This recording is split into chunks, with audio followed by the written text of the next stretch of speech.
AP మాజీ CM Jagan భారీ ఓటమిని మూట కట్టుకున్నాక ఆయన గ్రాఫ్ సంగతి ఏంటి అన్నది తెరపైకి వస్తోంది.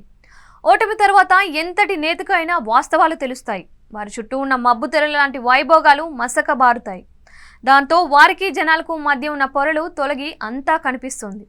అప్పుడే గ్రాఫ్ కూడా తగ్గినట్లు అనిపిస్తుంది. జగన్ విషయంలో ఆయన వ్యతిరేక మీడియా ఎన్నడూ లేని విధంగా టార్గెట్ చేస్తోంది.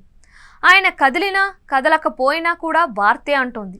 ఆయన తాడేపల్లిలో ఉంటే ప్యాలెస్లో ఉన్నారని రాస్తోంది.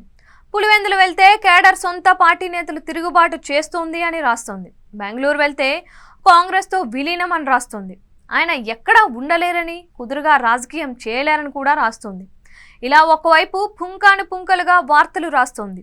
మరోవైపు అధికార కూటమి చేసే విమర్శలను హైలైట్ చేస్తూ పలుచన చేయడానికి చూస్తోంది. ఈ విషమ పరిస్థితిని ఎదుర్కొనే మెకానిజం అయితే వైసీపీ దగ్గర లేకపోయింది.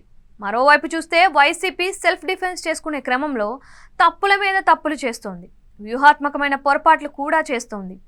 జగన్ అసెంబ్లీకి వచ్చి ప్రమాణం చేశాక అక్కడే ఉండి తమ పార్టీకి చెందిన ఎమ్మెల్యేలు ప్రమాణం చేసిన తరువాత వెళ్తే బాగుండేది.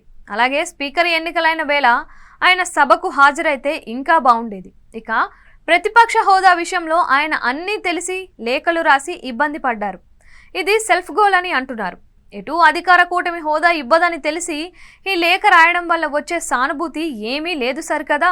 జగన్ మళ్ళీ తగ్గి వెళ్లాల్సి ఉంటుంది. అలా కాదు అని అసెంబ్లీని బాయ్కాట్ చేస్తే మొదటికే మోసం వస్తుంది. ఎన్నుకున్న ప్రజలకు జవాబు చెప్పుకోలేని పరిస్థితి ఏర్పడుతుంది. చట్టసభలలో తన గలం జగన్ వినిపించాలి. ఆయన ఎమ్మెల్యేల చేత అదే చేయించాలి. ప్రజలు ఆ బాధ్యత అప్పగించారు. దాన్ని కాదని జగన్ బయటకు వస్తే పలాయనవాదం అని అంటారు. దానికి వైసీపీ నుంచి కూడా సరైన సమాధానం సైతం ఉండదు అని అంటున్నారు. ఇదిలా ఉంటే ఏపీ రాజకీయాల్లో ఎలా వ్యవహరించాలి అన్న దాని మీద కూడా వైసీపీ ఒక స్టాండ్ తీసుకుందా అన్నది తెలియడం లేదు. జాతీయ స్థాయిలో 2 కూటములు ఉంటే దేనికి చెందకుండా ఎన్నికల్లో పోటీ చేసి ఓటమి పాలైన వైసీపీ ఇప్పుడు ఎన్డీఏకు స్పీకర్ అభ్యర్థి విషయంలో మద్దతు ఇవ్వడం ద్వారా తన గ్రాఫ్ తగ్గించుకుంది అని విశ్లేషిస్తున్నారు. చిత్తుగా ఓడించిన ఎన్డీఏకు ఎందుకు మద్దతు ఇవ్వాల్సి వచ్చింది అంటే సొంత కారణాలనే జనాలు ఊహిస్తారు తప్ప రాష్ట్ర ప్రయోజనాలు ఏమాత్రం ఇందులో ఉన్నాయని అనుకోరు. కేసుల భయమో లేక మరే ఇతర కారణాలో అనుకుంటారు.